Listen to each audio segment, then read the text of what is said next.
It was early November of 2017 when I decided to take a break from the usual hustle of city life. I was 29 at the time, tired of the constant noise and grind, looking for some solitude. I figured a weekend hunting trip in the wilds of the Adirondack Mountains would be the perfect way to reset. The plan was simple. Just me, my rifle, and the vast expanse of forest around me. The weather was unpredictable, but that only added to the adventure. I drove up alone, my truck packed with the usual gear: tent, sleeping bag, food, and of course my hunting equipment. The drive from the small town of Lake Placid took me through winding roads, where the trees seemed to close in on either side. The first signs of fall were still lingering. The trees were a mixture of vibrant oranges and browns, their leaves crunching underfoot as I hiked toward my campsite. It was the kind of quiet that felt like it could smother you, like the world was holding its breath. By the time I set up camp, the sun was already dipping behind the horizon. The temperature was dropping fast. I didn't expect anyone else to be out here. This spot was known for being a bit too remote. The fire crackled as I roasted some venison I'd brought with me, the flames casting flickering shadows across the trees. There was something calming about it all. The scent of the pine trees, the sound of the wind rustling through the leaves, and the warmth from the fire made me feel at peace. But as night fully set in, the air changed. It wasn't something I could put my finger on exactly, but it felt wrong. The breeze seemed colder, more biting. I wrapped my jacket tighter and leaned closer to the fire. The crackle of the flames was the only sound in the air, and for some reason that made it worse. It felt like something was out there, watching me. I shook it off. Maybe it was the isolation, the unfamiliarity of the surroundings. I was used to the woods, but something about this place felt different. I finished my meal and crawled into my tent. It wasn't luxurious, but it was enough to keep me dry. The first few hours were peaceful. The wind picked up, howling through the trees, but I was too tired to care. I drifted off, the steady rhythm of the wind lulling me into sleep. At around 2 a.m., I woke up with a start. My eyes shot open, my heart pounding in my chest. Something was wrong. I didn't know what exactly, but I felt it deep in my bones. The wind had stopped. There was nothing. No rustling in the trees, no sound of animals. Just complete, eerie silence. I tried to dismiss it, telling myself that maybe I was just disoriented, that I was hearing things. But then I heard it, a soft thud.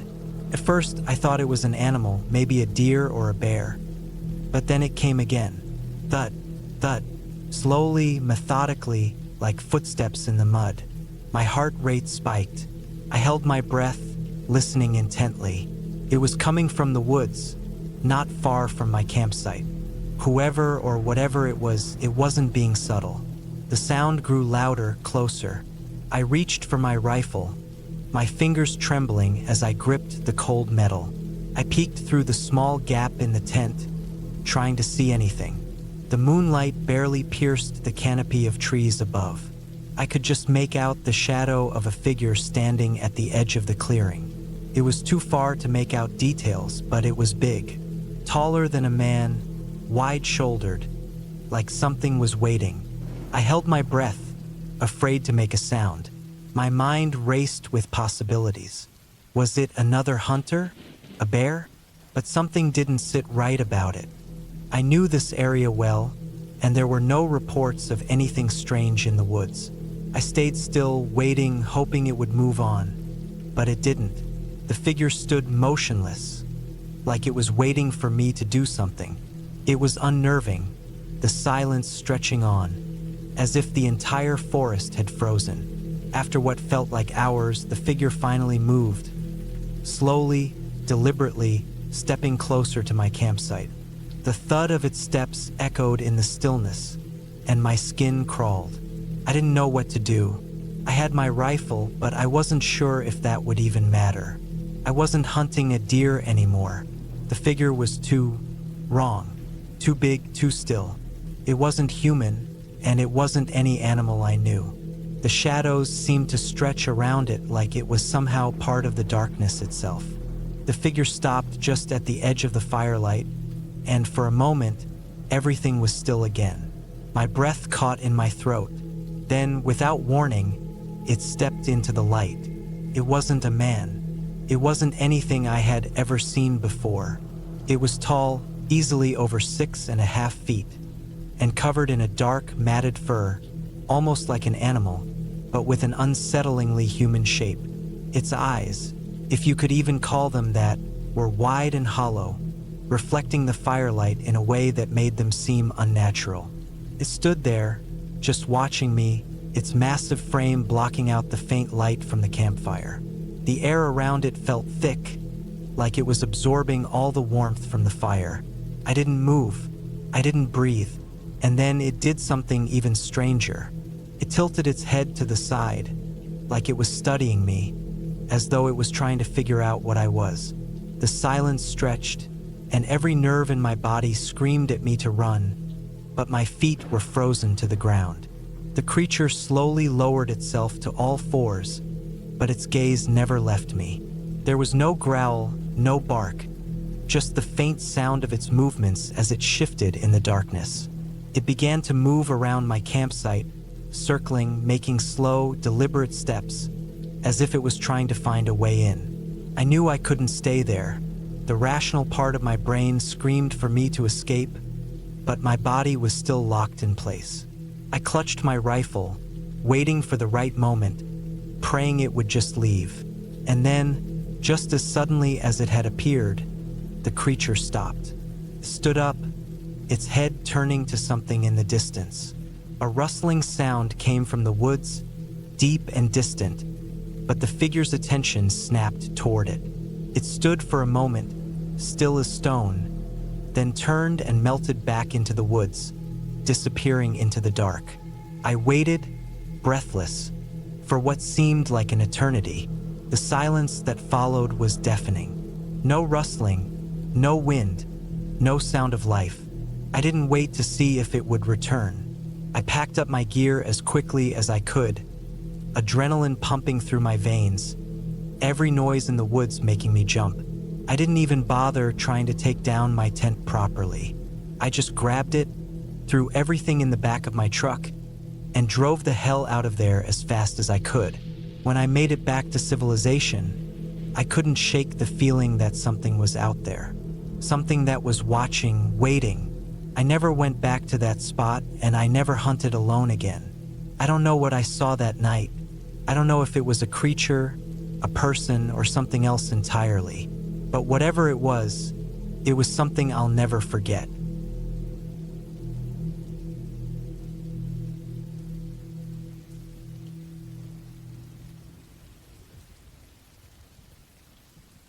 It was the summer of 2018 when I made a decision that would haunt me for the rest of my life. I was 22, and with a few friends, we decided to take our camping trips to a new level, camping on the edge of a cemetery. I know it sounds crazy, but there was something oddly thrilling about the idea of being in a graveyard for a night. It wasn't that I was particularly interested in the dead, but the isolation and eerie atmosphere it promised felt perfect for a night under the stars. The place we chose was a small, rural cemetery just outside of a town called Elderwood, located deep in the hills of North Carolina. This town was known for its ancient burial grounds and stories of mysterious disappearances that locals would often whisper about over drinks. Most people steered clear of the cemetery after dark, but we weren't afraid. The gravestones were weathered, some leaning crookedly into the earth, while others were broken or shattered. The ground around them was overgrown with moss and wild vines that almost seemed to have grown out of spite. I set up my tent in a small clearing that overlooked a row of tall, aged stones. The air was heavy with the scent of damp earth, and the faint rustling of leaves added to the sense of solitude. The rest of my friends, Ethan, Mark, and Ava, were setting up their tents, and the fire pit was soon lit, casting flickering shadows on the stones around us. Isn't this place a little creepy? Ava asked, though she was smiling nervously as she unpacked her things. It's fine, I assured her. It's just a graveyard. Nothing's going to happen. We spent the evening around the fire, telling stories and roasting marshmallows. But as night fell, there was an undeniable chill in the air that made the hairs on the back of my neck stand up. I tried to brush it off, blaming it on the altitude or the creeping cold of the evening. But the deeper the night grew, the more uncomfortable I felt. Around midnight, I decided to take a walk. I told the group I'd be back in a bit, not really expecting anything, but needing some space. I walked past the worn gravestones, feeling strangely drawn to one in particular. A large, broken monument with a name I couldn't quite read.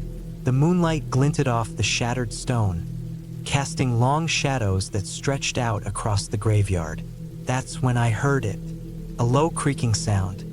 First, I thought it was just the wind. The trees around the cemetery were old and gnarled, and their branches often made unsettling noises in the breeze. But then, the sound came again, louder this time. It wasn't the trees. I froze, scanning the area. I couldn't see anyone, but the sound was undeniable. It was coming from the direction of the mausoleum, which sat at the far end of the cemetery. It was an old structure, probably dating back to the 1800s, its iron gates rusted shut.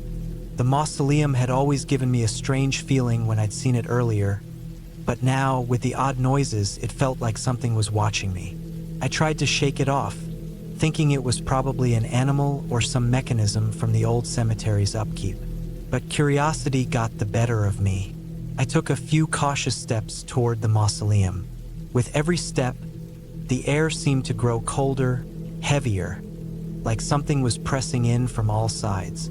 I reached the mausoleum, feeling the unease settle deep in my stomach. The creaking sound was louder now, and as I got closer, I noticed something odd. There was a faint glow coming from inside the iron gates, a flickering light that didn't make sense. Without thinking, I reached for the gate. It was slightly ajar, as if someone or something had pushed it open recently.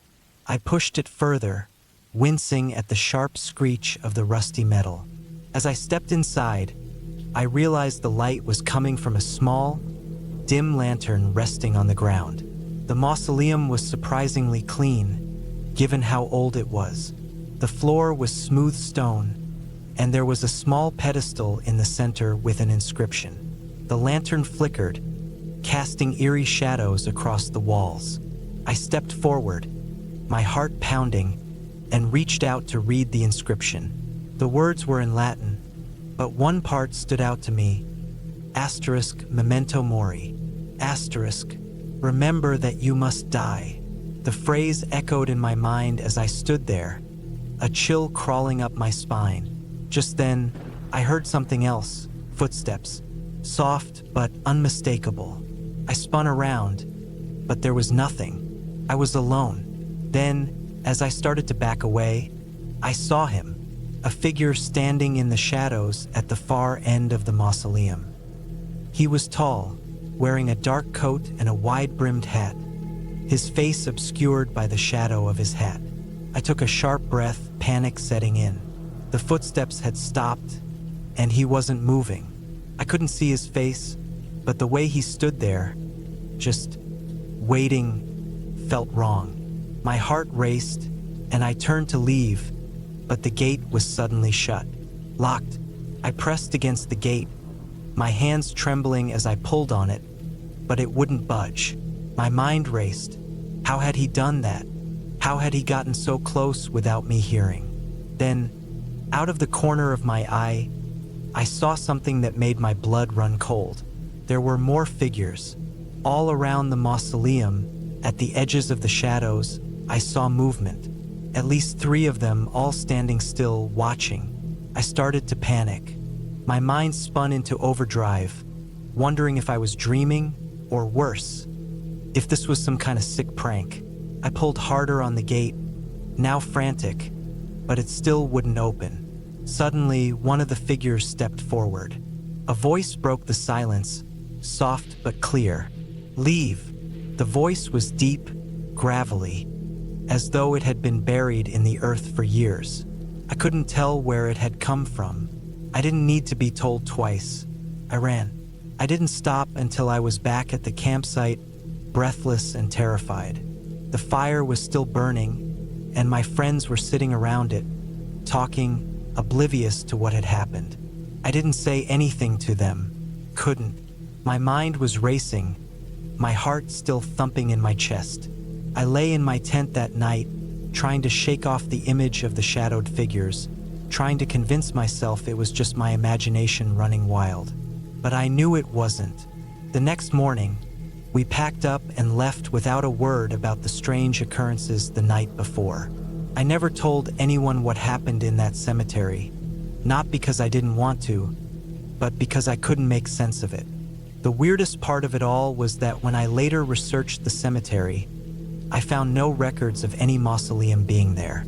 No records of any people buried there with the inscription that I had seen. It was like it had never existed. We left Elderwood for good that day, but I never set foot in another graveyard again. I couldn't shake the feeling that something had been watching me the entire time, something that never wanted to be found.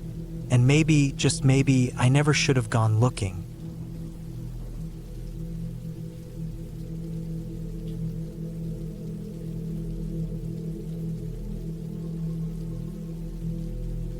It had been a year since my grandma passed away. I don't know if it was grief or something else, but I felt like I needed to reconnect with the world she once loved. She had always told me about her adventures in the wild, camping alone in the mountains when she was younger, living off the land. Those stories, though distant now, stuck with me. I decided to go camping in her favorite spot, a secluded patch of forest high in the Rocky Mountains. My grandma had always called it the peaceful place, and I felt that maybe, just maybe, the mountains could bring me some peace too. The spot was miles from any town, tucked in an area where cell service didn't reach. Felt like the right place for me to heal. The grief had been eating at me from the inside for months, and nothing seemed to ease the weight of it. Not work, not friends, not even the endless hours I spent staring at the TV. I was just tired. So I packed up my gear, tent, sleeping bag, some food, and set out. The sun was dipping below the horizon as I arrived. I had hiked for hours, feeling my muscles burn with every step. There was no trail to follow, just the forest, the rocks, and the fading light. But somehow, I knew exactly where to go, almost as if the land itself remembered me. The place was just as my grandma had described. A small clearing surrounded by tall pines, with a stream running quietly in the distance. I set up camp by the stream, trying not to let the solitude creep into my bones. The air had a sharp, crisp smell, the kind of scent that fills your lungs and makes you feel alive. I got the fire going, and as the night settled in, I could hear nothing but the crackling wood and the gentle rush of the stream. For the first time in a long while, I felt a sense of calm, but it didn't last. Around midnight, after I had finished eating and the fire was starting to die down, I heard it, a soft rustling in the trees. At first, I chalked it up to an animal. It wasn't unusual for deer or bears to wander through the area, though I hadn't seen any during my hike in. I ignored it and tried to settle into my sleeping bag. But then it happened again. A soft, almost deliberate rustling, this time closer. My heart skipped a beat. I knew I was alone up here. I had seen no one on the way in, and the nearest trailhead was miles away. I grabbed the flashlight and shone it in the direction of the sound. Nothing. The beam of light cut through the darkness, hitting only trees and the thick brush around me. The rustling stopped as suddenly as it had started. I tried to tell myself it was just a raccoon or a squirrel, something small, harmless, but the air around me felt thick, like the forest itself was holding its breath. I sat there for a while, listening to the silence, but it didn't feel like peace. The hairs on the back of my neck stood up. I had never been scared in the woods before, but tonight felt different. I grabbed my knife, which I had packed for safety, and kept it close. Every time the wind rustled through the trees, I couldn't shake the feeling that something was out there, watching me. And then I heard it again, this time from the other side of the camp. A faint sound, like footsteps, barely audible over the rush of the stream. I didn't move. I didn't know what to do. I was a good hour from the nearest town, and I had no idea if anyone else was nearby. I had been too focused on my own thoughts and pain to think about the possibility of other people being in the area. But I couldn't deny it anymore. The forest felt wrong. Something was out there, and I wasn't alone. I stayed frozen for what felt like an eternity, but when I finally got the courage to stand up, I grabbed my pack and moved toward the edge of the clearing. I couldn't bring myself to run, but I had to leave. Whatever was out there, I didn't want to be caught in the dark with it. The moon was barely visible now, hidden behind a thick blanket of clouds. The ground was uneven and rough, my feet stumbling on rocks and twigs. I wasn't sure where I was going, but I needed to move away from the camp. I couldn't shake the feeling of being followed. Every time I glanced over my shoulder, there was nothing but the dense, dark trees. But still, I couldn't shake the sensation that someone, or something, was there, moving just out of sight. My flashlight flickered and died, leaving me in complete darkness. Panic crept up my spine. I reached into my bag for a spare set of batteries, but when I found them, I realized my hands were shaking too much to change them. My breath was coming in shallow bursts now, and the cold night air felt like it was choking me. I needed to focus, but it was hard with that constant rustling in the woods. It was louder now, more distinct, like the unmistakable sound of something large moving through the underbrush. I tried to listen for the stream, to guide myself by sound, but the rustling grew louder and closer, and the underbrush seemed to be pressing in on me from all sides. I didn't stop walking. My legs burned from the effort, and every part of me screamed to stop and rest, but I couldn't. I had no idea where I was, but I kept moving, trying to push past the panic. I was sure now that I wasn't alone. There were footsteps behind me, not animal, but human. I could hear the crunch of leaves and branches snapping underfoot, steady and deliberate, keeping pace with me. My heart raced, and the muscles in my legs began to ache. I was losing my grip on reality. Was it the isolation, the grief? Then, without warning, I stumbled into a clearing. I froze. There, standing near the edge of the trees, was a figure. A man, tall and thin, wearing a dark jacket. He wasn't moving, but he was looking straight at me, his face hidden by the shadows. I don't know why, but I felt a surge of relief.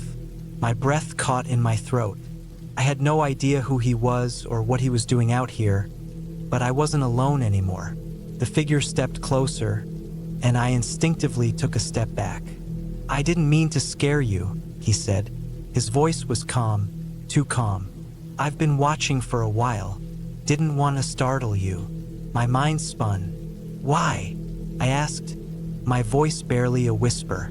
"Just wanted to make sure you were okay," he replied, his voice still steady. "This is a dangerous place. People don't usually come up here alone." I didn't know what to say. His presence didn't feel threatening, but there was something unnerving about the way he spoke, like he had been following me for longer than I realized. It wasn't until I looked closer that I noticed the man wasn't carrying any gear. No backpack, no camping equipment, just his jacket and boots. I backed away slowly, my mind racing. I had no idea what to do. Was he just another camper? Or had I stumbled onto something much darker? The man didn't seem dangerous, but the feeling that had gripped me since I arrived hadn't gone away. If anything, it had only grown stronger. I turned and ran. My legs screamed in protest, but I didn't stop. I didn't look back. The forest swallowed me whole, and when I finally found my way back to the campsite, There was no sign of the man. Nothing. The only sound now was the wind rustling through the trees. I sat by the fire, watching the embers flicker and die, and I couldn't shake the feeling that something still watched me from the dark. It was then that I realized the woods weren't haunted by ghosts. They were haunted by the weight of everything that had happened here, the things left unsaid. I wasn't running from something supernatural. I was running from the echoes of my own mind, from the grief that had taken root in me, and the fear of being truly alone. But now I had faced it. The wilderness didn't hold any answers. It didn't offer peace. It only reminded me of how fragile we really are. I couldn't outrun that. The next morning, I packed up and left, not because I was scared of the man I had seen, but because I realized I wasn't ready to face whatever it was that had been chasing me in the dark. I needed time. I needed space to heal, but I knew this place would always be with me, like my grandma's memory, not something I could escape. The woods weren't the answer. I had to find my own peace.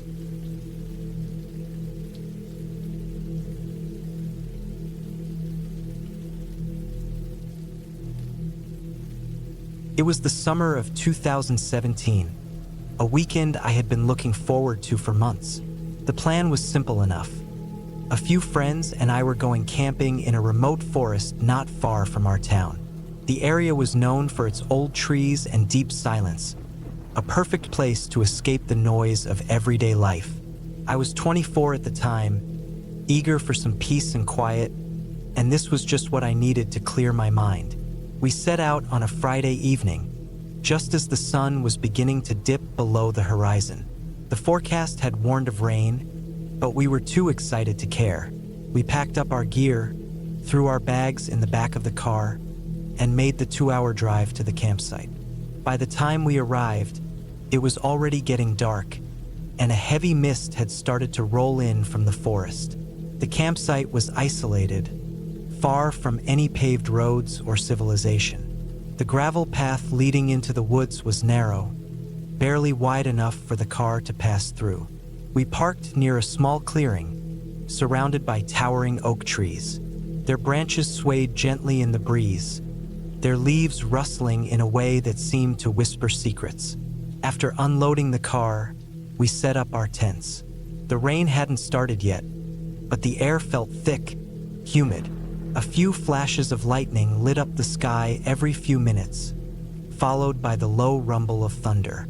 We built a fire, gathered around it, and began to settle in for the night.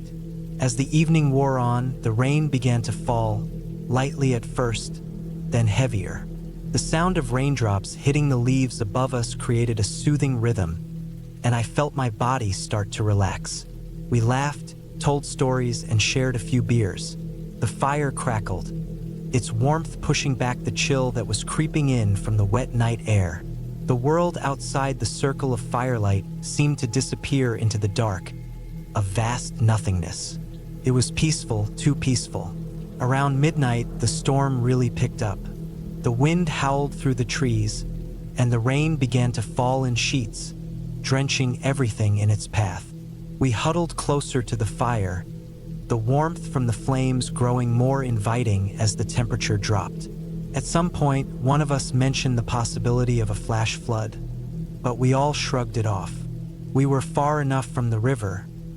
It was just another thing to worry about that probably wouldn't happen. But then, a sound cut through the noise of the storm. It was faint at first, barely audible over the wind and rain. A soft crunching sound, like footsteps on wet leaves. I froze, staring out into the darkness. My friends didn't seem to notice, too caught up in their own conversation. The noise continued, slow, deliberate steps, getting closer. My heart rate sped up.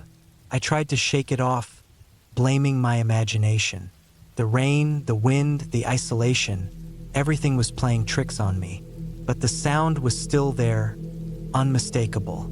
A soft crunch, pause, then another crunch. The steps were coming from the direction of the trees, just beyond the reach of our firelight. It was strange. There shouldn't have been anyone out there.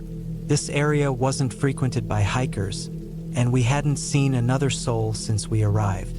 I stood up, trying not to alarm anyone. I motioned for my friends to keep talking, as if nothing was wrong, but I couldn't shake the feeling that we weren't alone. The footsteps stopped, and for a moment, everything was silent again. I strained my ears, listening carefully.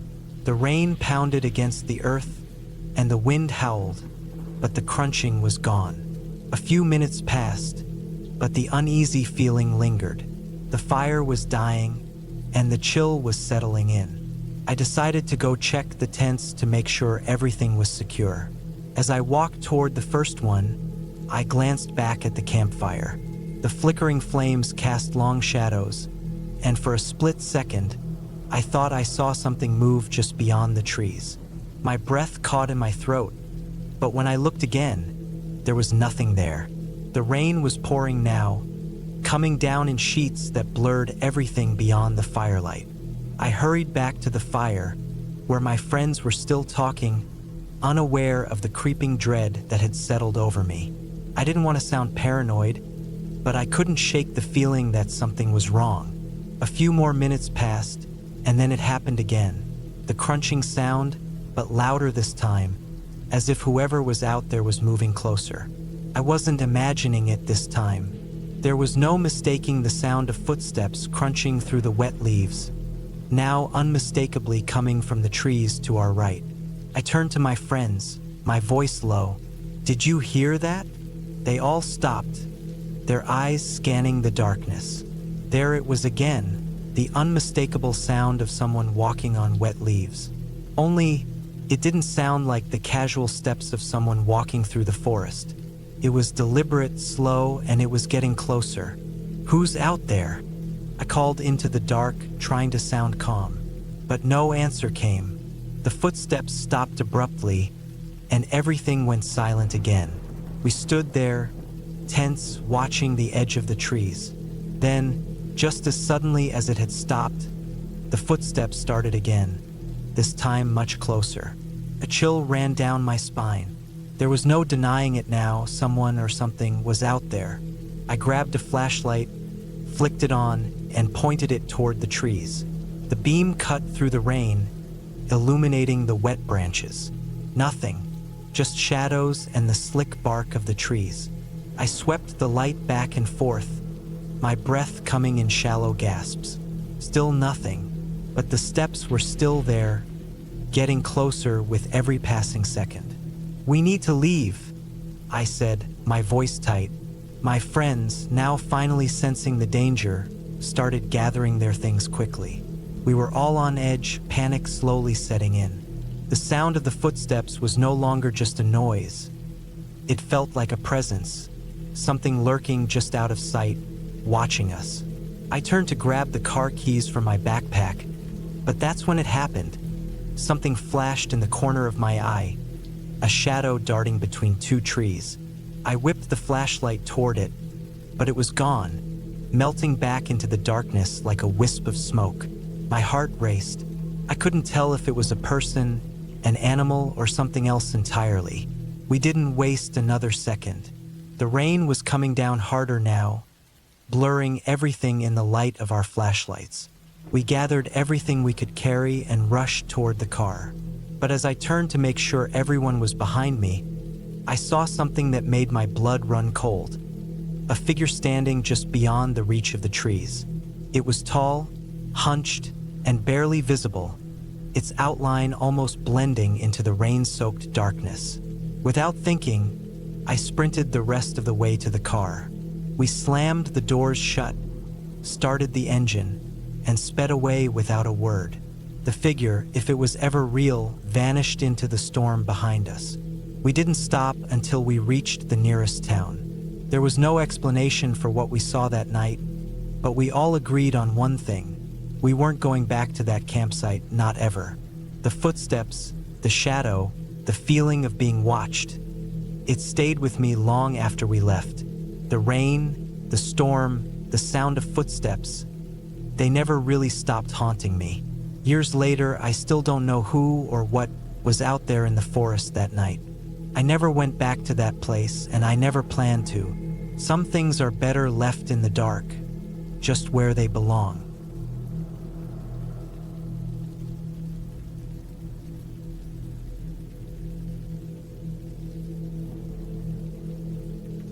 I remember the night I'll never forget. A night when everything changed for me. On a camping trip in the dense woods of Northern California. It was August and I had just turned 29. I'd been hiking and camping for years, but this time was different. Maybe it was the isolation of the place, or maybe it was the strange feeling in the air that I couldn't shake. I went alone as usual. I was one of those people who preferred the solitude of the wilderness. My friends always thought I was crazy, but there was something calming about being far away from everything. My destination was the Lost Creek Campground, deep in the Mendocino National Forest. I'd heard it was remote, which was exactly what I was looking for. I drove for hours, taking winding roads that seemed to stretch on forever, past scattered houses and farms that looked like they hadn't seen a fresh coat of paint in decades. The sun was beginning to set by the time I reached the park entrance. I parked my truck and hiked in with nothing but my backpack, a tent, a sleeping bag, and some food. I didn't see anyone else on the trail. That's when the first inkling of unease crept into me, but I shrugged it off. After all, the woods are always quiet, especially in the evening. The campground itself was just a small clearing in the woods, surrounded by towering pines and thick brush. A few metal fire rings were scattered around, but there wasn't a single soul in sight. I set up my tent near the farthest edge of the campsite, next to a large boulder that looked like it had been there for centuries. I started a fire and roasted some hot dogs, listening to the crackle of the flames and the rustling of the trees in the breeze. As the night went on, the forest became darker, and the shadows of the trees stretched longer. The night air was cold, biting at my skin, but I didn't mind. It was part of the experience. After a while, I decided to settle into my tent.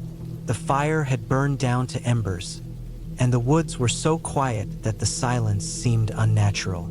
I lay there, listening to the faint rustling of leaves, when suddenly, I heard something. A branch snapping far off in the distance. I thought it was just an animal, maybe a deer or something larger like a bear. But then I heard it again, closer this time. I sat up in my tent, straining to listen. The noise wasn't like anything I had heard before. It wasn't the soft padding of an animal's footsteps or the occasional bird flapping its wings. It was heavier, like someone was walking through the underbrush on 2 feet. I thought maybe it was just another hiker, but that didn't make sense. I hadn't seen a single person on the trail since I'd arrived, and the nearest campground was miles away. I grabbed my flashlight and crept outside.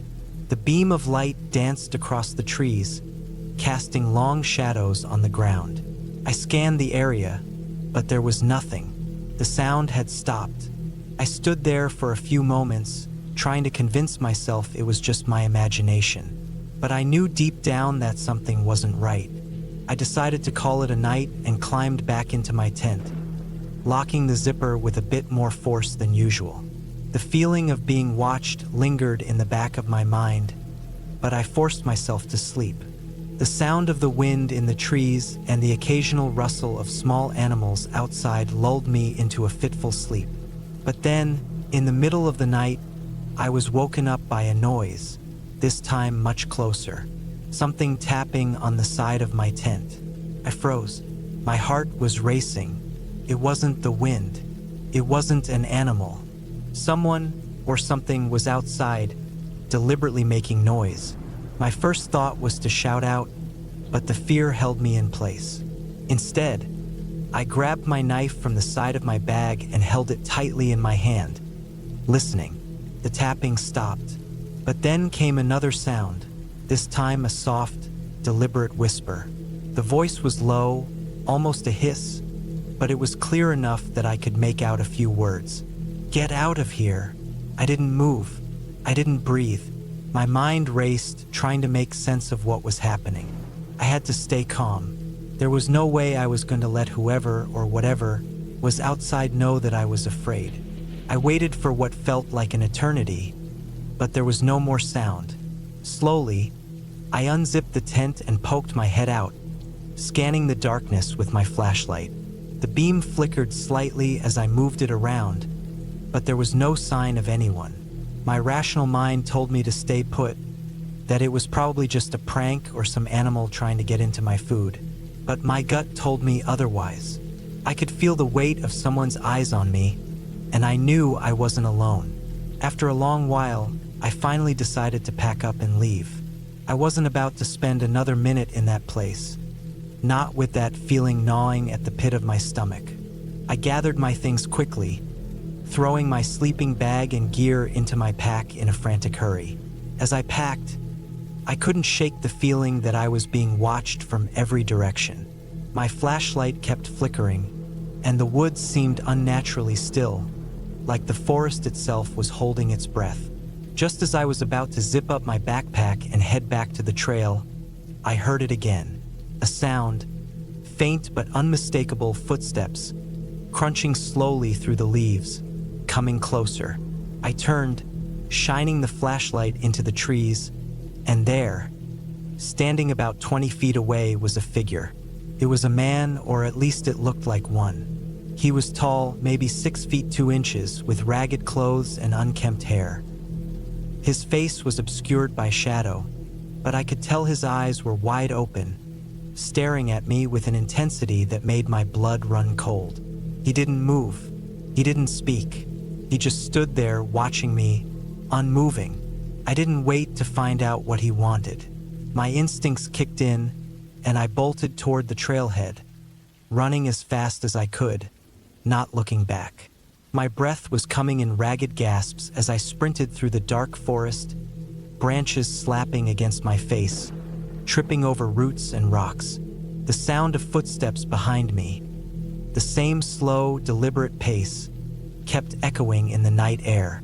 I ran until I couldn't hear them anymore, until the crunch of the leaves beneath my feet was all that remained. My lungs were burning, and my legs felt like they were made of lead, but I didn't stop. I kept running, straight through the forest, until I finally reached the trailhead where my truck was parked.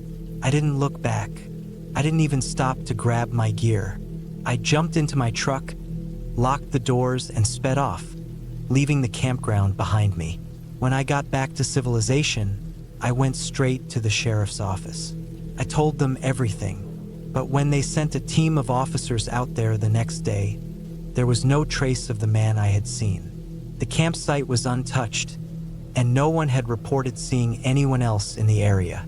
To this day, I can't explain what happened that night. Was it a person, a figment of my imagination, or something else entirely? I may never know, but I do know one thing. I'll never go camping in that part of the forest again. I don't trust it, and I don't trust the feeling that something or someone was out there waiting.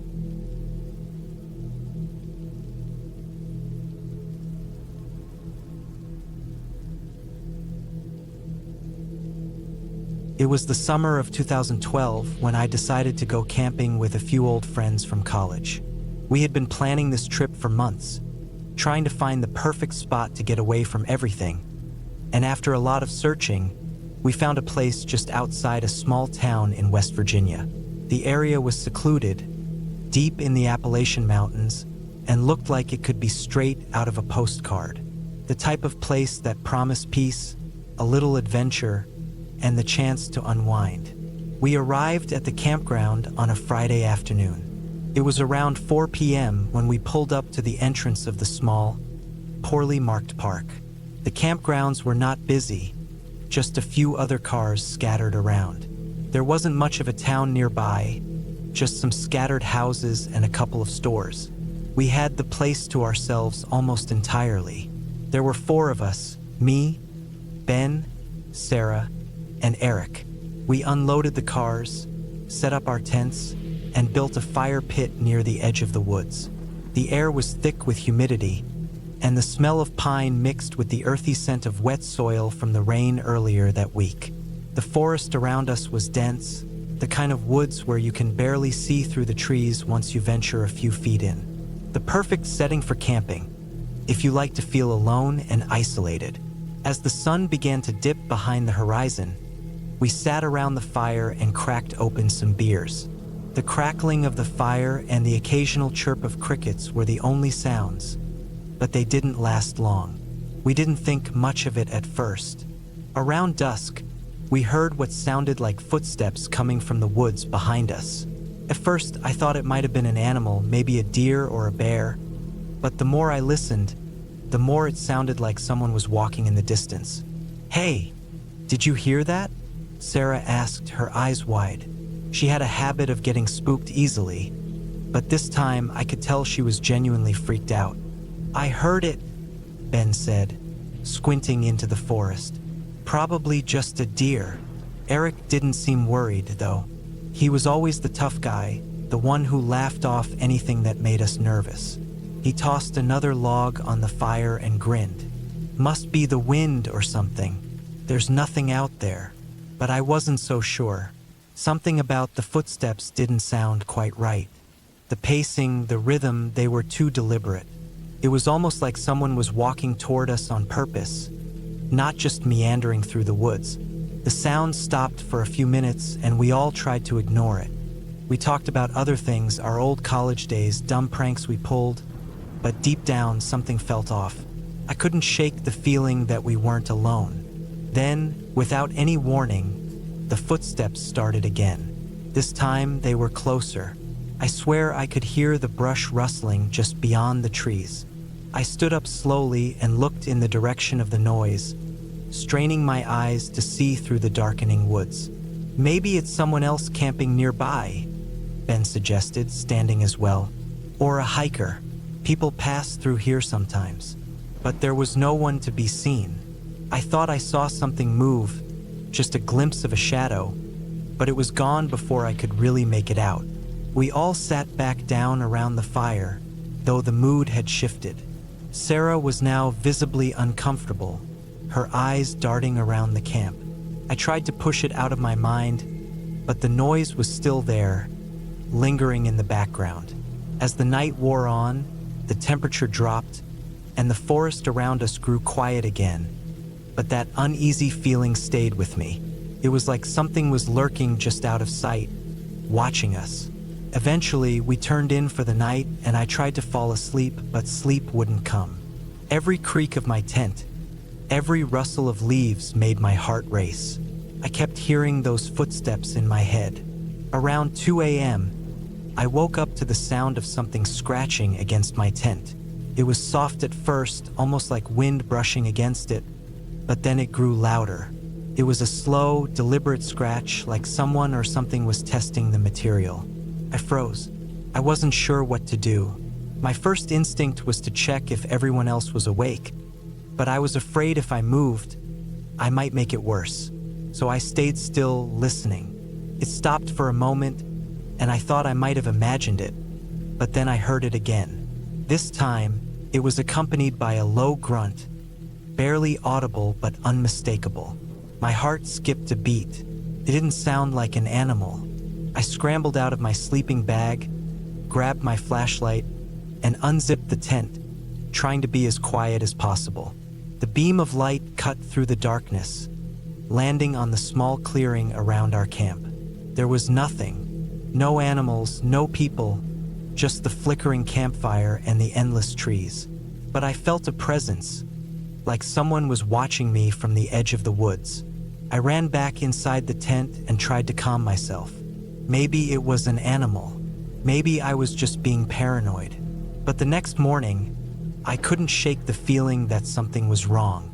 The air felt thicker, the trees denser, and I noticed something I hadn't seen the night before. Footprints, large and deep, near the edge of our campsite. They weren't animal tracks, at least not any animal I knew. The prints were too wide, too human. There were several of them, leading from the woods and toward our tents. We all gathered around the prints, but no one had an explanation. Eric suggested it was just someone who had wandered off the trail, but there was something unsettling about the way the footprints stopped near our campsite. We decided to pack up early and leave. There was no sense in staying when everything felt off, and the thought of spending another night there was too much for any of us to bear. As we packed our gear, I heard it again, the sound of footsteps in the woods. But this time they weren't distant. They were right there behind the trees, moving in our direction. We didn't stick around to find out who or what was out there. By the time we reached the parking lot, the feeling of being followed still lingered. We piled into our cars and drove off without a word. When we finally reached the main road, we all breathed a little easier. A few days later, I did some research. There were reports of strange disappearances in the area over the years, but they were always brushed off as accidents or people getting lost in the woods. No one ever mentioned anything about the strange footsteps or the presence we'd felt that night. Maybe it was nothing. Maybe we just got unlucky, or maybe there was something about those woods that was better left unexplored. I still think about that night sometimes, and every time I hear a crackling branch or a rustle in the woods, I can't help but remember the feeling of being watched. It wasn't a ghost or some wild creature. It was something human, something that didn't want us there.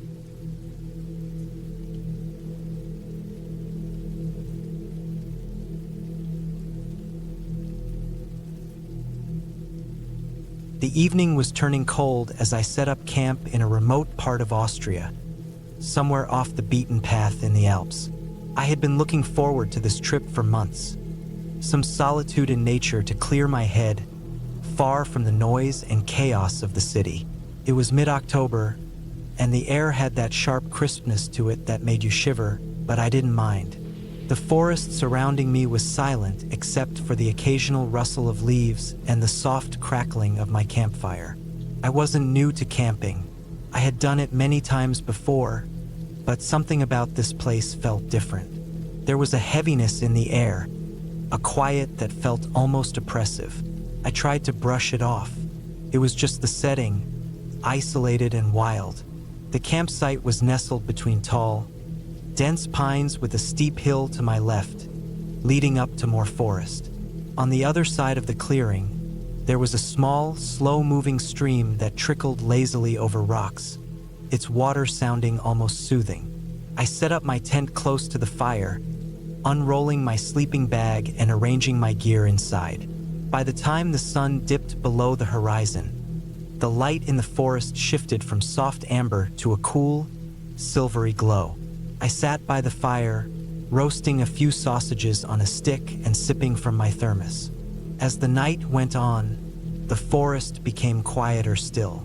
There was no wind, no animal calls, just the occasional snap of a twig.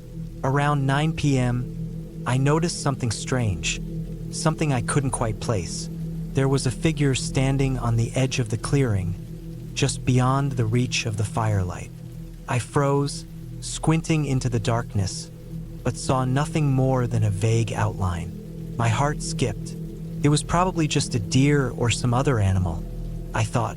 Still, a feeling of unease settled in my chest. I tried to ignore it. The isolation of camping alone had always been one of the reasons I liked it. There were no distractions, no one else's energy to deal with. But tonight, it felt different. That sense of discomfort lingered, gnawing at me. I finished my dinner quickly, then started cleaning up. As I did, I kept glancing toward the spot where I had seen the figure, but it was gone. I let out a long breath of relief. It wasn't until around 10:30 p.m. that I heard something. Footsteps.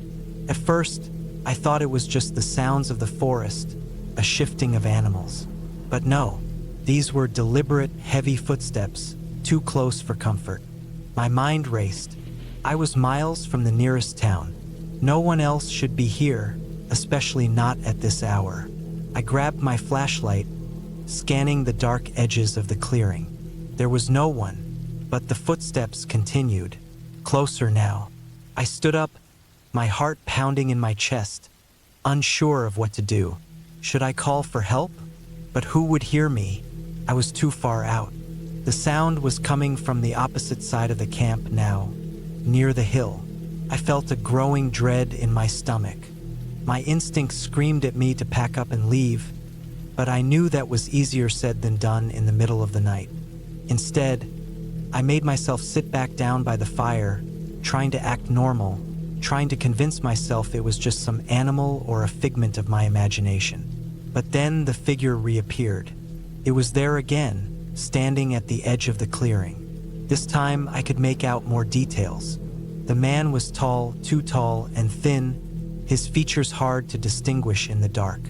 But I could see enough to know something wasn't right. His posture was stiff, like he was posing or frozen in place, watching me. I grabbed a nearby stick and held it up, trying to seem as though I wasn't scared. The firelight flickered, casting erratic shadows across the clearing. The man didn't move, just stood there, his face obscured by the darkness of the forest. I should have called out, I know that now. I should have said something, anything, but all I could do was stare.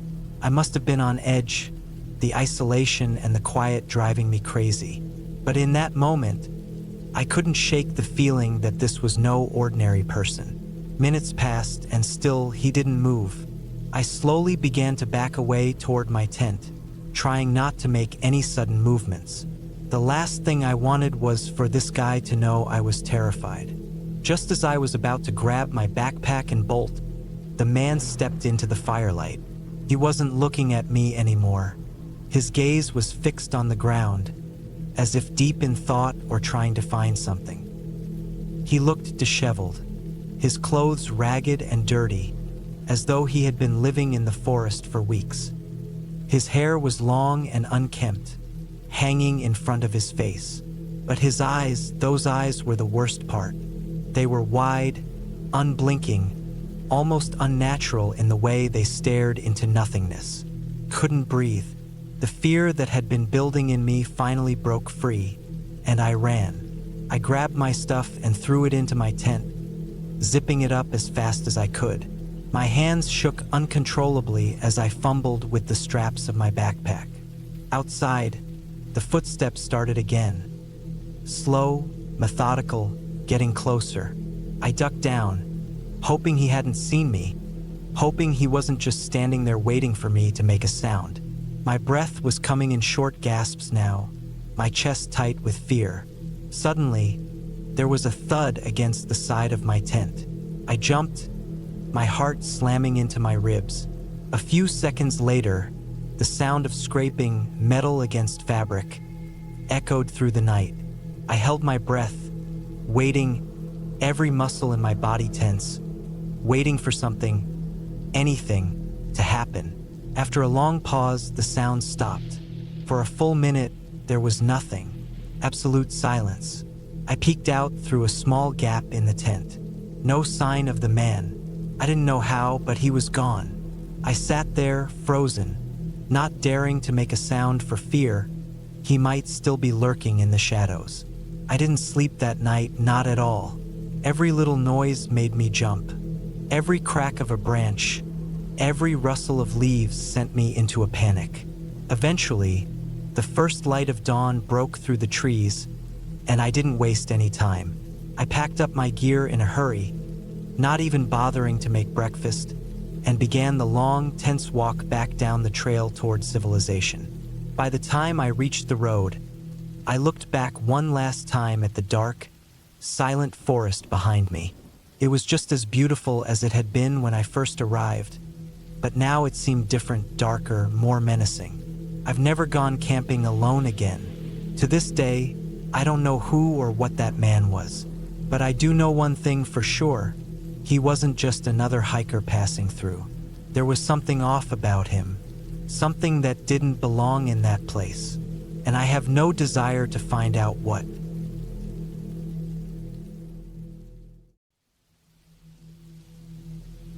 I was 26 when I decided to take a short camping trip by myself in the summer of 2014. I had just moved back to Illinois after finishing a rough couple of years working out of state, and I wanted some quiet, away from everything. I grew up fishing with my dad, so I picked a place I knew, Shibona Lake State Park. It wasn't too far from home, but it was quiet enough, especially if you set up away from the main campgrounds. I parked my old Chevy near the lot, strapped my pack, and walked a couple of miles off the marked trails.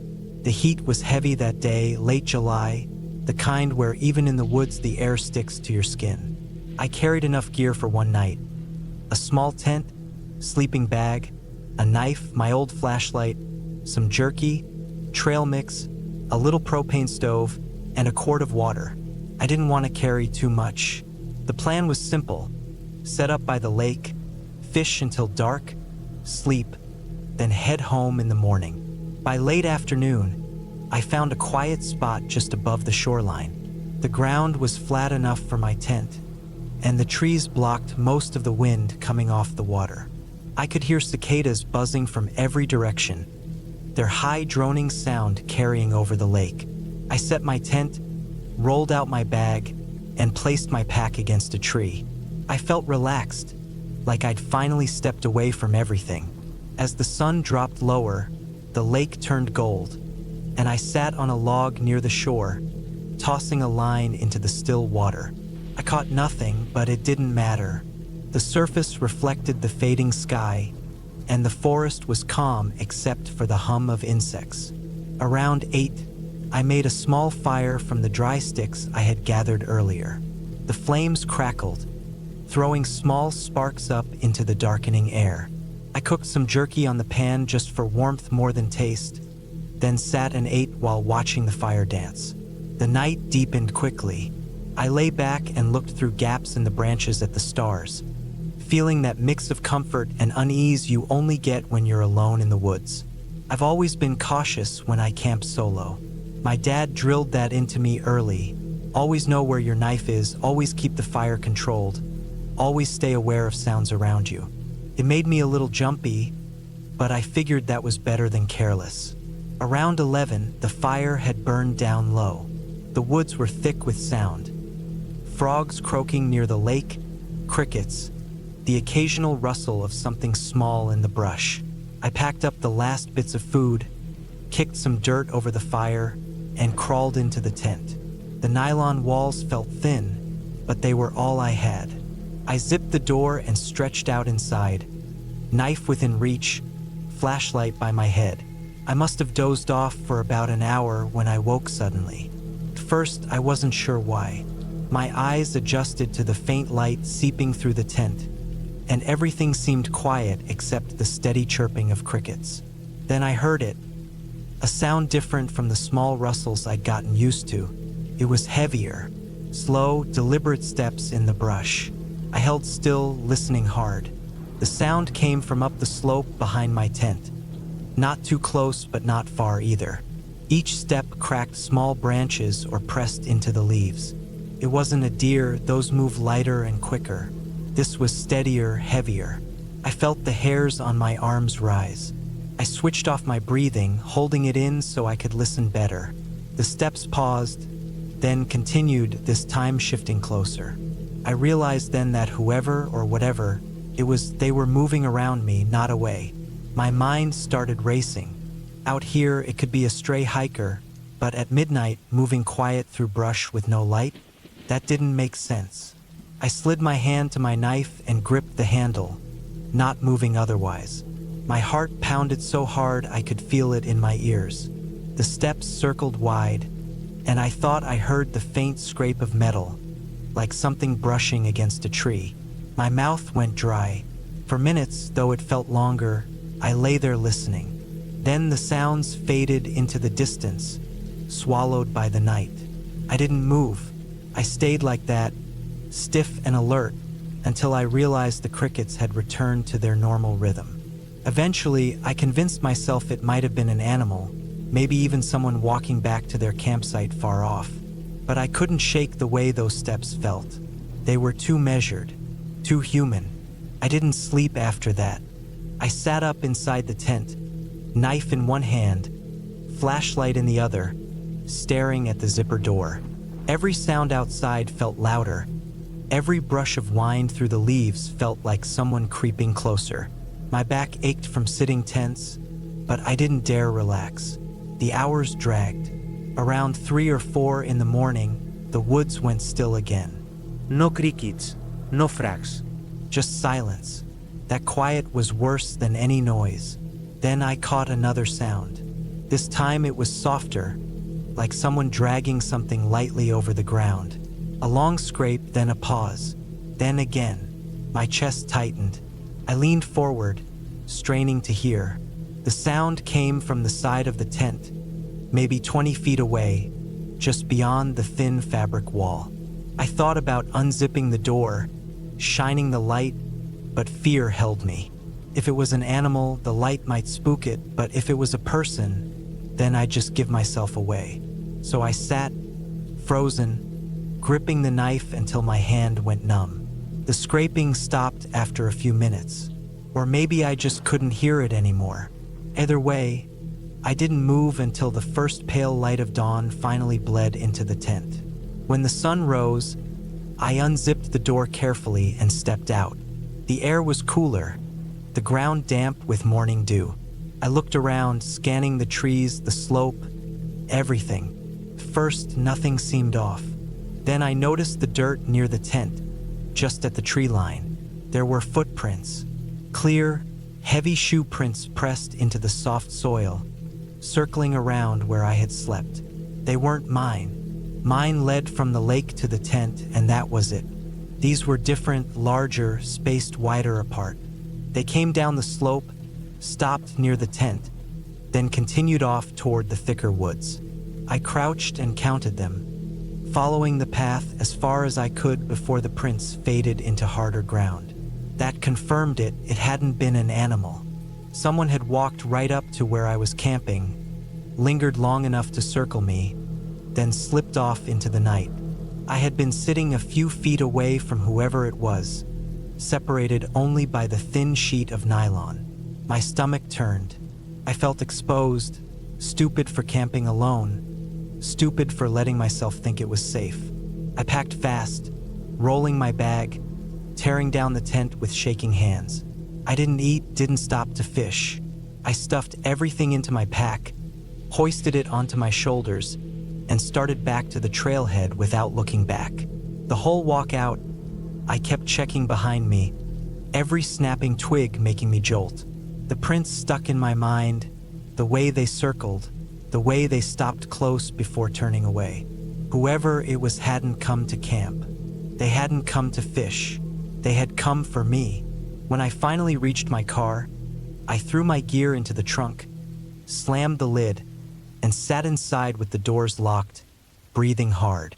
The morning sun lit the lot, and a few other campers pulled up with kids and coolers, laughing, getting ready for their day.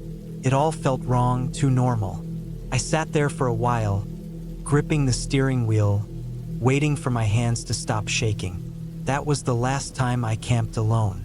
Even now, years later, I remember the sound of those steps circling my tent, slow and careful, and the prints in the dirt showing me I hadn't imagined it. There are things in the woods that aren't animals, and sometimes the scariest thing you can hear out there is the sound of another person moving quietly in the dark.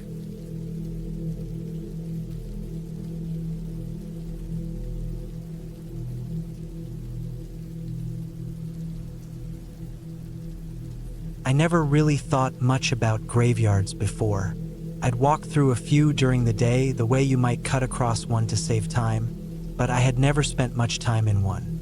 It wasn't until the summer of 2017, when I was 24, that I decided to camp overnight in one. It wasn't for a dare or some thrill-seeking thing. It was just one of those impulsive ideas I had that I didn't talk myself out of. I was in a small town in northern Arkansas, staying with a cousin for a few days, and I had been hiking alone during the days. On my way back from one of those hikes, I passed this old graveyard just off a dirt road. It sat on a hill, surrounded by a rusted wire fence, the grass tall and uneven, headstones leaning at different angles. Something about it caught my attention. Felt isolated, quiet, forgotten. That night, lying awake in my cousin's guest room, the idea came to me that I should just camp there for one night. I told myself it would be just another camping story to carry with me. The next evening, I packed light. Just a one-man tent, a small sleeping bag, a flashlight, some water, a lighter, and a knife I always carried. I left after dinner so I wouldn't have to explain where I was going. The walk was about 40 minutes along the road, and when I reached the graveyard, the last bit of sun was still hanging low. The air was thick and warm, the kind of sticky summer night that doesn't cool down even after dark. The gate was nothing more than a section of fence bent down, so I stepped over it. The place looked different than it had in the daytime. The shadows stretched long, and the headstones seemed taller, closer together. Some were old and broken, names worn down to the point they couldn't be read. Others were newer, polished stone that caught what little light was left in the sky. I chose a spot near the back, close to a large oak tree where the ground was more level. I set up the tent quickly, trying to keep my mind focused on the routine of it. Poles, stakes, rainfly. I sat down after and drank some water, watching the last bit of daylight fade away behind the tree line. The graveyard grew quiet in a way I wasn't used to. When I camp in the woods, there's usually the sound of insects, animals, the rustle of leaves. Here, there was a kind of heavy silence that settled in, broken only by the occasional chirp of a cricket or the distant hum of cars far away on the highway. I laid down inside the tent with the flap open, just staring at the silhouettes of the headstones against the sky. After a while, I got that uneasy feeling that comes when you realize just how alone you are. I thought about the bodies buried all around me, how close I was to them, how the ground beneath me wasn't like any other patch of land I had camped on. My mind wandered to how long they had been there, who they had been, and what it would be like if anyone else saw me from outside the graveyard. Just a figure moving between the stones at night. It was around midnight when I heard the first sound that made me sit up. It wasn't loud, but it was sharp, like something snapping under pressure. A stick, or maybe the crunch of dry grass. It came from beyond the fence, on the side closest to the road. I sat there, listening, holding my breath. At first I thought it might be a deer or some stray dog, but then it came again. 2 quick steps, then silence. I turned off my flashlight, not wanting to draw attention. The moon was out, casting just enough light to see the outlines of things. My heart was beating harder now, and I could feel sweat on my back even though I was sitting still. I waited, listening, but nothing came after that. After a long time, I told myself it was probably just an animal and laid back down. Sleep didn't come easy. I kept drifting in and out, waking at every small noise. Once, I thought I heard the fence rattle, but when I looked out, nothing was moving. Another time, I swore I heard the sound of breathing close to the tent, but I told myself it was just the wind pushing through the grass. Still, I kept the knife in my hand inside the sleeping bag, just in case. It must have been close to 3 in the morning when I woke up to a different sound. This time it was the sound of metal clinking, like something tapping against one of the headstones. Not hard, but steady. A faint tap tap tap that carried through the night. I froze, staring at the fabric of the tent above me. My mind was racing, trying to come up with any normal explanation, but I couldn't. I slowly unzipped the tent just enough to peek out. The graveyard looked empty, but then I noticed movement near the far side, close to where the fence dipped. A figure. At first, I thought it might just be my eyes playing tricks in the moonlight, but then I saw it clearly. A person hunched over one of the headstones. I couldn't make out details, just a dark shape bending low, then straightening up, then bending again.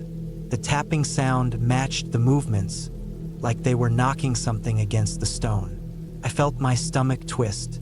My first thought was that it might be someone vandalizing the graves, but then I wondered why anyone would be doing that at 3 in the morning. My second thought was worse, that maybe they had seen my tent earlier and were trying to scare me. I stayed completely still, barely breathing, watching. After a few minutes, the figure stopped tapping and just stood there, facing my direction. Even from across the graveyard, I felt like their eyes were on me. I ducked back inside the tent, heart hammering in my ears. I knew I couldn't just sit there. If it was someone messing with me, they might come closer. If it was something worse, I didn't want to find out. I packed up as quietly as I could, rolling the sleeping bag in a rush and stuffing it into the pack. My hands were shaking, making every zipper and buckle sound louder than it should have. I left the tent behind. Carrying it would make too much noise, and I didn't care about it anymore. When I stepped out, the graveyard was still. The figure was gone, or at least I couldn't see it anymore. I moved quickly, crouching low, heading for the broken section of fence I had come through. Every few steps, I looked over my shoulder, expecting to see someone following. My legs felt heavy, but I forced myself to keep moving. I crossed the fence and got back onto the road. Only then did I allow myself to breathe fully. I walked fast, almost jogging, not stopping until I saw the first lights of houses at the edge of town. By the time I reached my cousin's place, the sky was starting to lighten with the first hint of morning. I never told him where I had been or what I saw. I didn't want the questions. The next day, I went back to get my tent in the daylight, but when I got there, it was gone. I walked the whole graveyard, checked every corner, but there was no trace of it. No footprints in the grass, no sign that I had even been there. I don't know who I saw that night or what they were doing. Maybe it was someone living out of the graveyard. Maybe it was some local person with a reason I'll never understand. All I know is that I was out there alone, and I wasn't supposed to see it. That was the last time I ever thought camping in strange places was a good idea.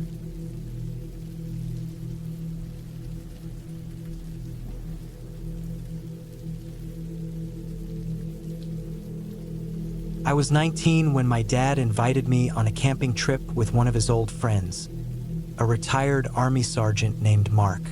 He was in his mid-50s, tough-looking but quiet, the kind of man who had a sharp presence even when he wasn't saying much.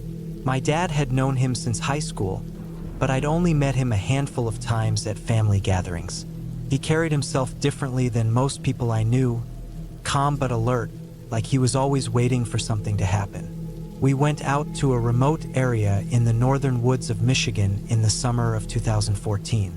The place wasn't a state park or a common campsite. It was deeper, land that people rarely went to unless they hunted or cut timber. We drove up in 2 trucks, mine following behind my dad's, bouncing on dirt trails that got narrower the farther we went. When we finally stopped, the silence was heavy. No road noise, no planes overhead, just the sound of wind in the trees and the occasional snapping of branches under our boots. The first day was nothing strange. We set up camp near a clearing with a small stream running down the slope. My dad and I pitched the tent while Mark gathered wood. He worked methodically, every move practiced like muscle memory from years of doing things with precision. That night we sat by the fire, ate canned food, and watched the stars. The air felt clean and sharp, cooler than I expected for July. I fell asleep that night thinking it would be an ordinary trip. The second night changed everything. I woke up around 2 in the morning to the sound of movement outside the tent. At first, I thought it was just deer, since we'd seen a few the day before. But the sound was heavier, slower, deliberate. Leaves crunching, sticks snapping softly. I froze, listening. The air felt colder than it had when I'd fallen asleep.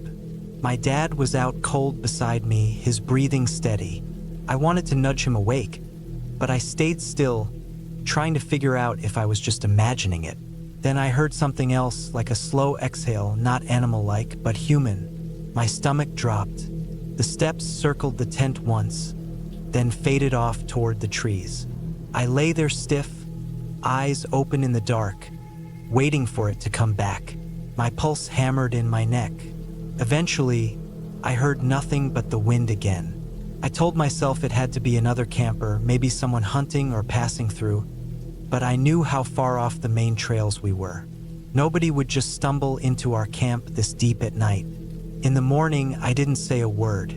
I wasn't sure if I dreamed it, and I didn't want to sound paranoid. Mark, though, was different that day. He walked the edge of the camp slowly after breakfast, scanning the ground. He didn't say what he was looking for, but I saw him pause once, staring at the dirt near the trees. He stood there a long moment before turning back. His face gave nothing away. That night, Mark insisted on keeping the fire lower. He said it was to save wood, but I noticed how he sat differently, not relaxed but angled toward the dark like he was waiting. My dad didn't pick up on it, but I did. When night came, I had trouble sleeping. Around the same hour, I heard the same sounds again. Steps outside, slower this time, almost dragging. I forced myself to peek through a tiny slit in the tent. At first, I saw nothing but the faint outline of the trees against the dim starlight. Then my eyes adjusted, and I caught sight of a figure standing near the fire pit. It wasn't an animal. It was a man. He was tall, with broad shoulders, wearing dark clothing. He stood there motionless, just watching the tent. I held my breath, afraid he'd noticed the movement of the flap. My chest ached from holding it in, but I didn't dare move. After what felt like forever, he slowly stepped back into the woods and disappeared. My hands were shaking so badly that I couldn't close my eyes the rest of the night. The next morning, Mark was awake before me. He had a small pistol holstered at his side now, one I hadn't seen before.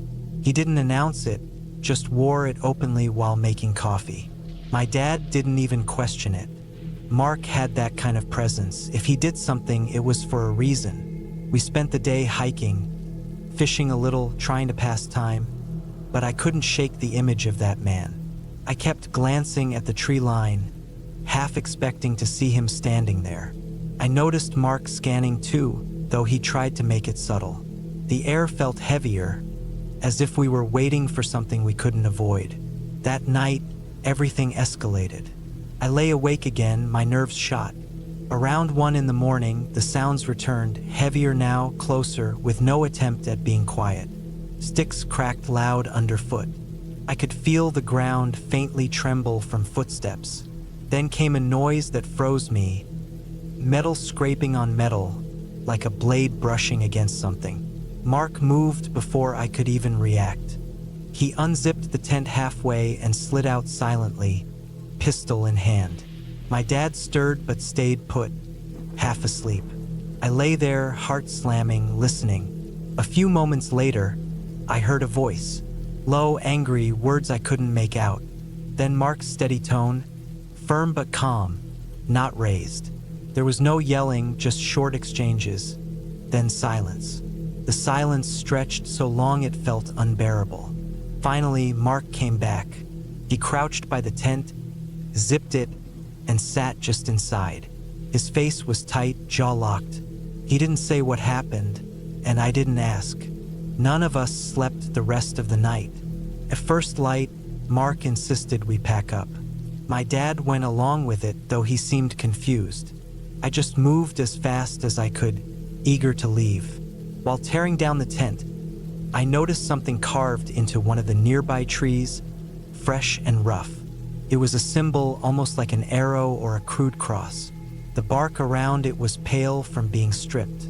I didn't mention it, just worked faster. We drove out in silence, dust kicking up behind the trucks as the woods closed in on both sides.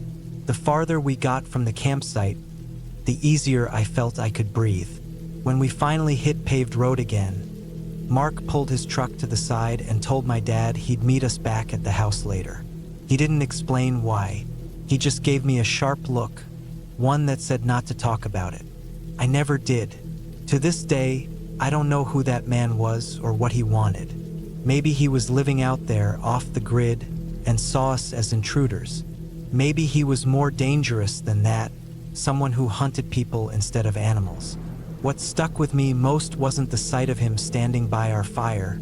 It was the way Mark reacted. Calm, controlled, prepared. He'd dealt with things like that before, I could tell. That trip made me realize something important. The wilderness isn't scary because of the dark, or the silence, or even the animals. It's scary because you never know who else might be out there, watching, waiting, deciding what to do with you. I never went camping that far out again.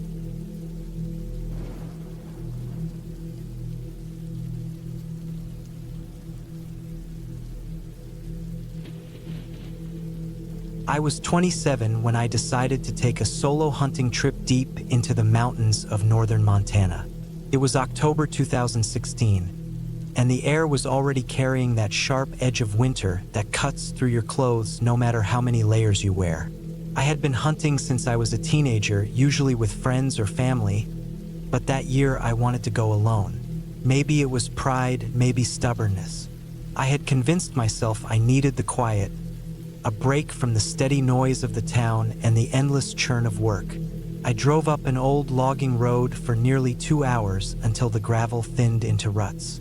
I parked my truck in a small pull-off and hiked in with my pack, rifle slung over my shoulder. The trail was nothing more than a deer path, winding through heavy pines and open clearings where the grass had browned and fallen flat from frost. It was the kind of place where you felt both small and invisible, swallowed by the forest. I set up camp about 5 miles in, close to a creek where the water ran shallow over rocks. My tent was simple, just enough to keep out the cold.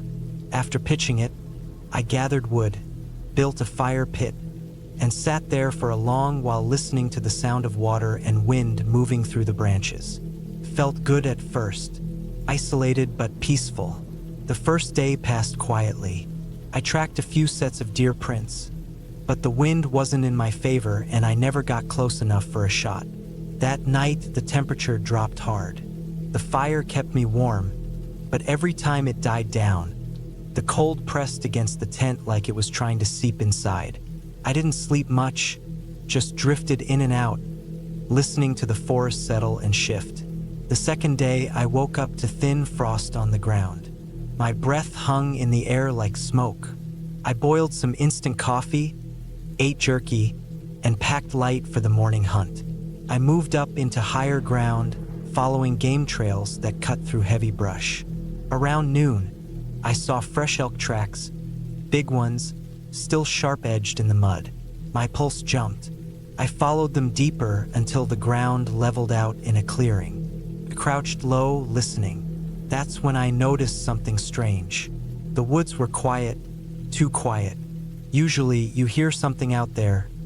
Birds, squirrels, the wind breaking against branches. But it was dead silent. The kind of silence that makes your skin prickle.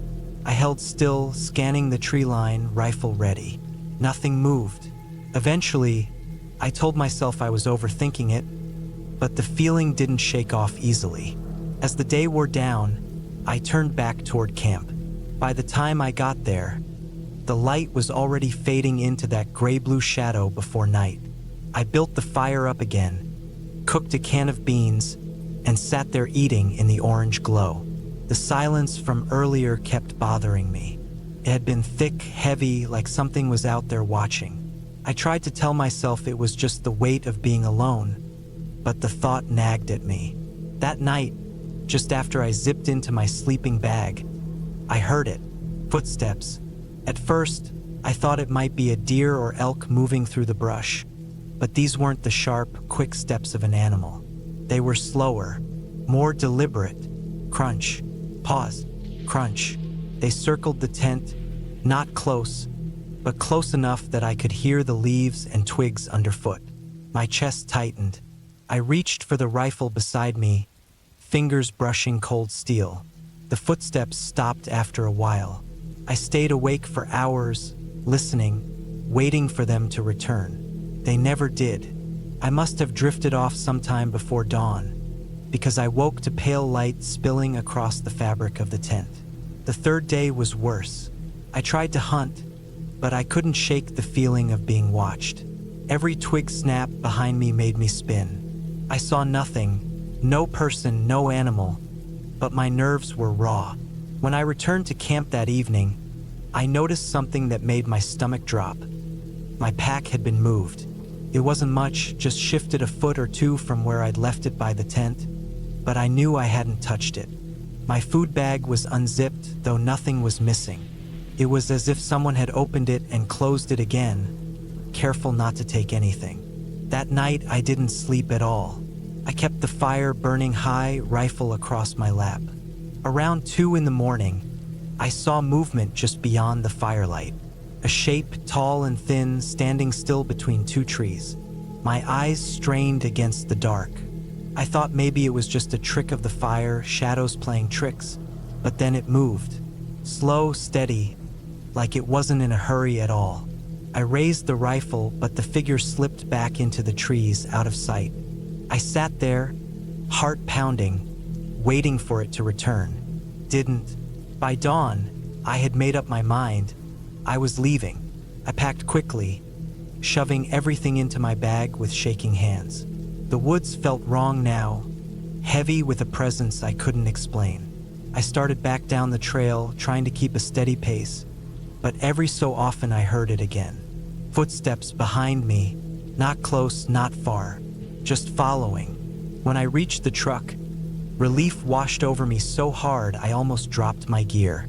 I tossed everything into the back, slid behind the wheel, and turned the key. The engine roared to life. As I pulled out of the clearing, I glanced once into the treeline. Someone was standing there. He was tall, dressed in dark clothes, face pale against the shadows. He didn't move, didn't shout, just stood and watched as I drove away. I didn't stop until I was halfway back to town. My hands were stiff on the wheel, my throat dry. I kept replaying the last 3 nights over and over. The footsteps, the moved pack, the figure by the fire. None of it felt like a hallucination. It was real. I never went back to that spot. I don't hunt alone anymore, not deep in the mountains. Some things out there don't want to be found. And sometimes, it isn't the animals you need to be afraid of. It's the people who know you're alone.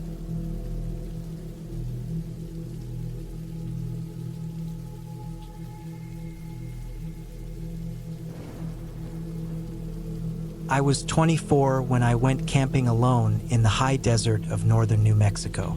It was late October of 2017, right when the weather turns cold but before the first heavy snow hits. I had been dealing with too much noise in the city, and I thought a few quiet nights under the stars would clear my head. I packed light, just a tent, a small gas stove, a lantern, food, water, and a .22 rifle I carried more out of habit than necessity.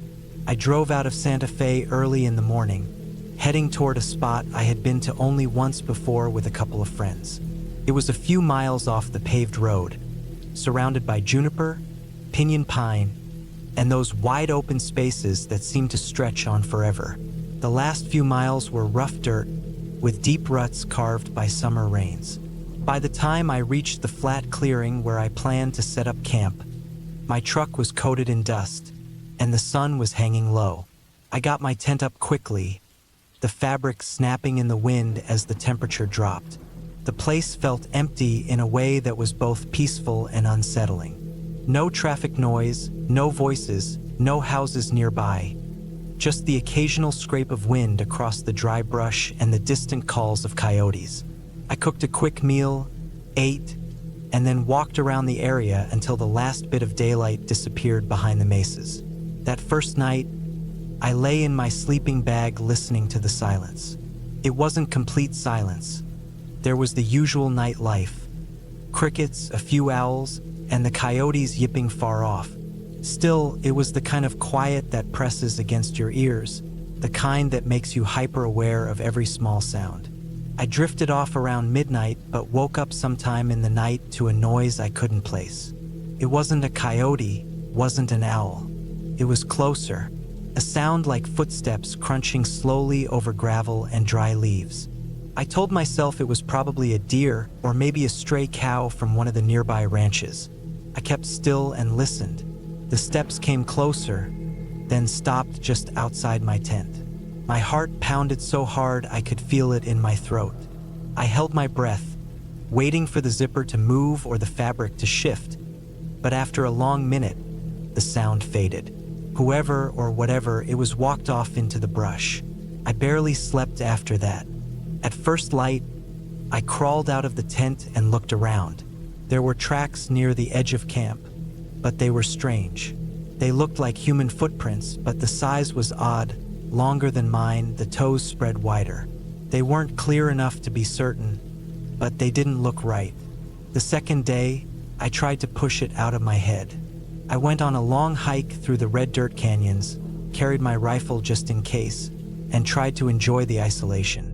The land out there feels untouched, like it hasn't changed in hundreds of years. I saw a hawk circling above, a rabbit darting into the brush, and nothing else. By the time I returned, the sun was going down again. I made a small fire, cooked beans and rice, and sat watching the flames until the cold drove me into my tent. That night was worse. I had just started to drift when I heard the same footsteps. Slow, crunching.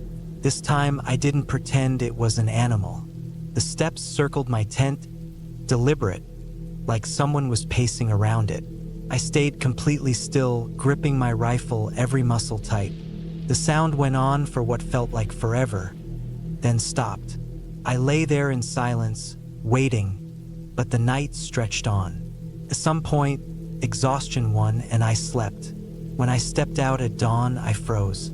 Just beyond the ring of my campfire, there were prints in the dirt again. Clearer this time, bare feet, two long toes spread almost like fingers. They circled the tent, looping back on themselves. And there were drag marks too, like something had crouched low and used its hands to move.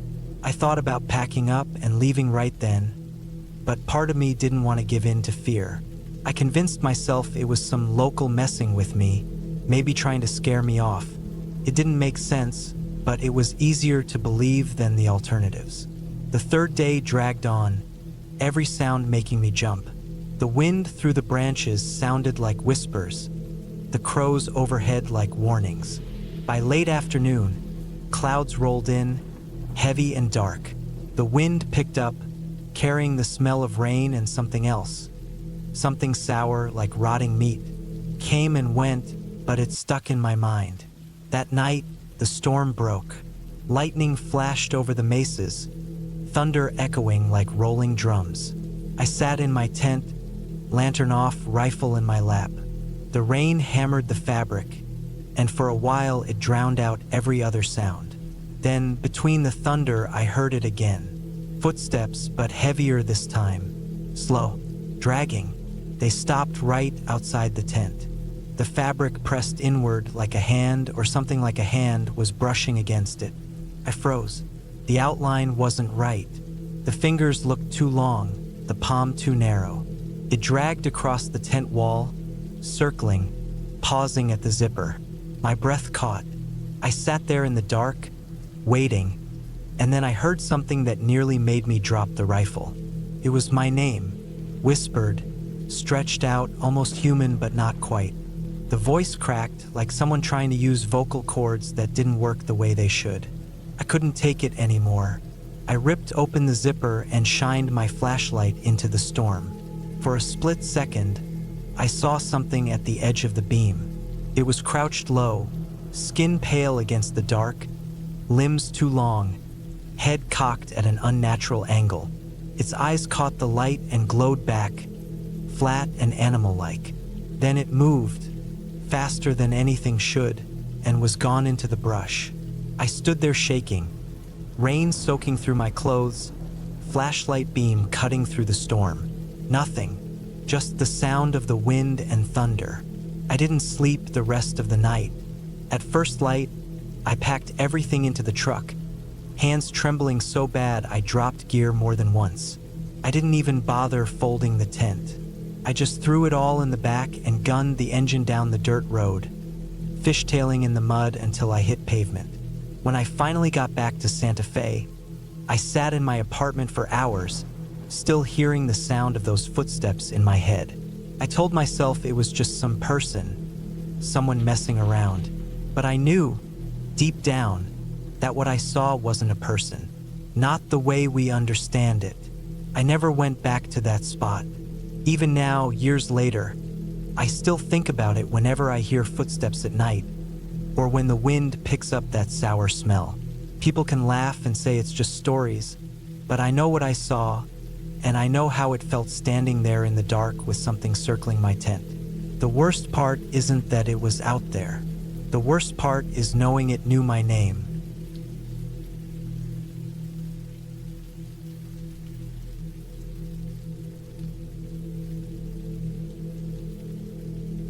I was 24 when I took a solo trip through Central Europe, carrying little more than a backpack, a tent, and a cheap map.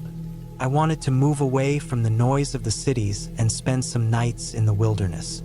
Austria had always pulled me in. Its tall mountains, green valleys, and the quiet that feels different from anywhere else.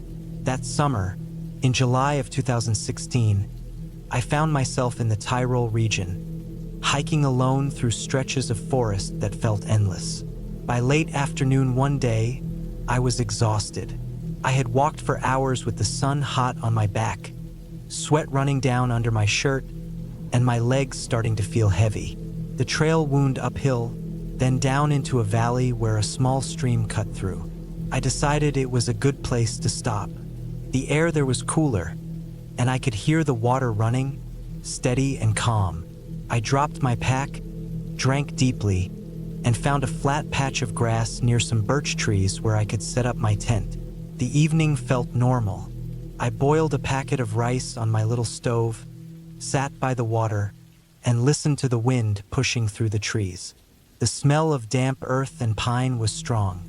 When the light faded, I zipped myself inside my tent, pulled my sleeping bag around me, and let the exhaustion drag me into sleep. Sometime in the night, I woke up without knowing why.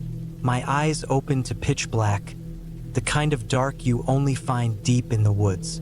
I stayed still, half asleep, listening. At first, there was nothing, just the normal sounds of the forest. Then I realized the hairs on my arms were standing up. I could hear footsteps, slow, deliberate. They weren't animal sounds. They were too heavy, too uneven, with the weight of someone walking on two legs. I froze. My tent was thin nylon, useless as protection, and my flashlight was buried in my pack by the door. The footsteps came closer, crunching over sticks, pausing, then moving again. My breathing grew shallow as I lay completely still, trying not to make a sound. After what felt like minutes, I dared to shift slightly, reaching for the flashlight. My hand shook as I flicked it on, but I kept it pressed against my chest, not yet pointing it outward. The footsteps stopped. The silence that followed was worse than the sound. My heart thumped so hard I thought it would give me away.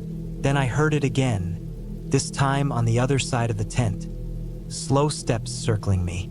I could hear breathing, faint but real, just outside the thin fabric wall. I clenched my jaw and finally aimed the light through the mesh window. The beam cut across the trees, shaking in my hand. That's when I saw him. A man was standing about 10 feet away, half in the shadows. His clothes were ragged, dark pants, a jacket even though the summer night was warm. His hair was long and unkempt, hanging over part of his face, and his posture was strange, stiff, with his arms hanging too loosely at his sides. He wasn't moving, just staring at the tent. The light caught his eyes for a second, and they flashed pale, reflecting back at me. Every instinct in me screamed to get out, to run, but I couldn't. My body locked up. I turned off the flashlight immediately, plunging myself back into the dark. I hoped maybe he hadn't noticed the movement, though I knew he had. Minutes dragged on. I could hear my pulse in my ears. No footsteps now, just that awful waiting. Eventually, I heard the crunch of leaves again, but moving away this time, slower and slower, until it faded completely into the forest. I didn't sleep the rest of the night. I sat upright in my sleeping bag, knife in hand, listening to every creak and rustle until the black sky turned gray. When daylight came, everything looked ordinary again. Birds chirped, the stream ran, the trees stood harmless. But the ground outside told a different story. In the dirt and moss around my tent, I saw footprints, long, wide steps circling close, then heading off deeper into the woods. They weren't mine. I packed quickly, skipping breakfast, stuffing everything into my pack with clumsy, shaking hands. The forest no longer felt peaceful. Every tree seemed to hide something. Every shadow carried weight. I hiked hard all morning, barely stopping for water, determined to put miles between me and that place. Around midday, I came to a clearing with an old wooden hunting cabin, weathered and abandoned. Curiosity pulled me closer. The door was open, and inside, the smell was sour, rotten. Empty cans, broken bottles, and a filthy blanket lay in a corner. The floor was littered with cigarette butts and scraps of paper. Someone had been living here recently. My stomach dropped when I noticed a torn piece of nylon fabric in the corner, the same color as tents I'd seen in shops. I didn't stay long. Fear clawed at me as I realized the man had probably been squatting out there, hiding in the woods, moving silently between places like this. Maybe he had watched other campers. Maybe worse.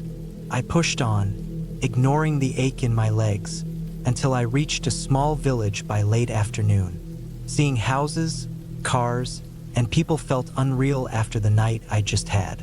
I sat on a bench near a bus stop, drained and unsteady, and only then did I realize how tense my body had been the whole day. That night, in a cheap hostel room, I replayed the images over and over. The man's stiff figure, the shine of his eyes in my light, the sound of his steps circling me. It was all too real. There was nothing supernatural about it, nothing mysterious. Just a stranger in the forest who had chosen to walk right up to me in the dark and stand there, watching. I never went camping alone again. Even years later, the thought of sleeping in a thin tent with only fabric between me and whoever or whatever might come close in the night fills me with the same unease. Austria was beautiful, but when I think back to that trip, I don't picture the mountains or the valleys. I picture that man in the dark, standing just a few feet away from where I lay, and the knowledge that I'll never know what he wanted or why he left.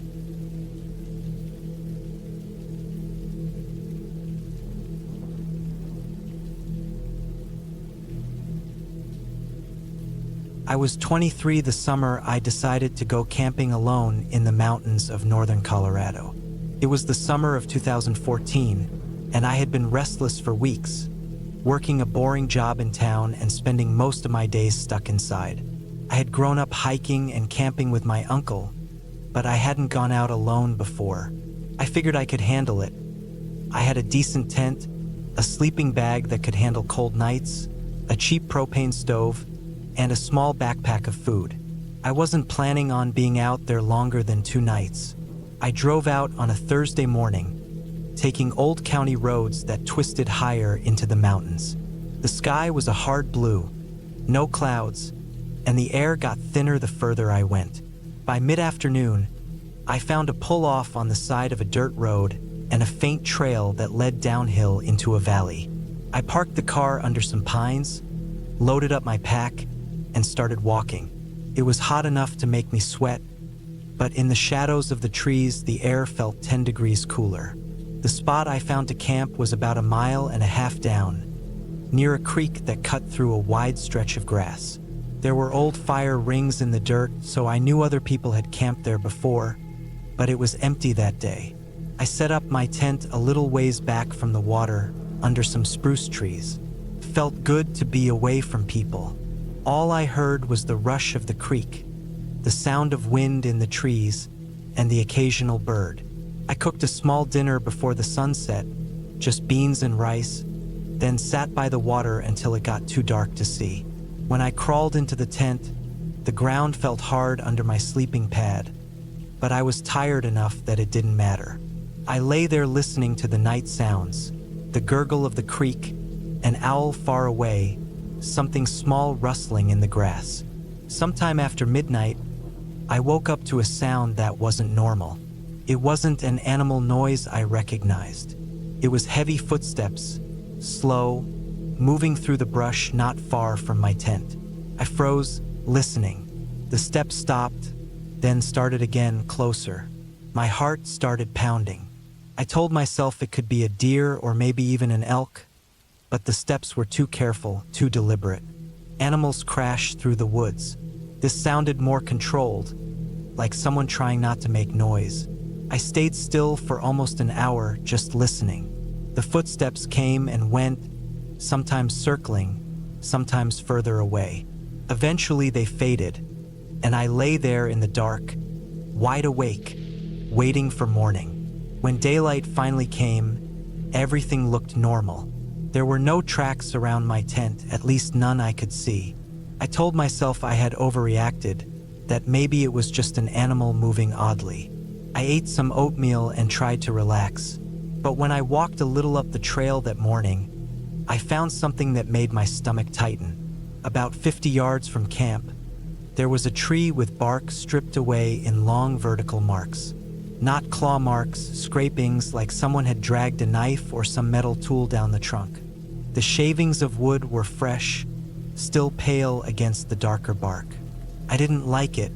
I went back to camp and spent the rest of the day close to my tent, fishing a little in the creek and reading from the paperback I'd brought.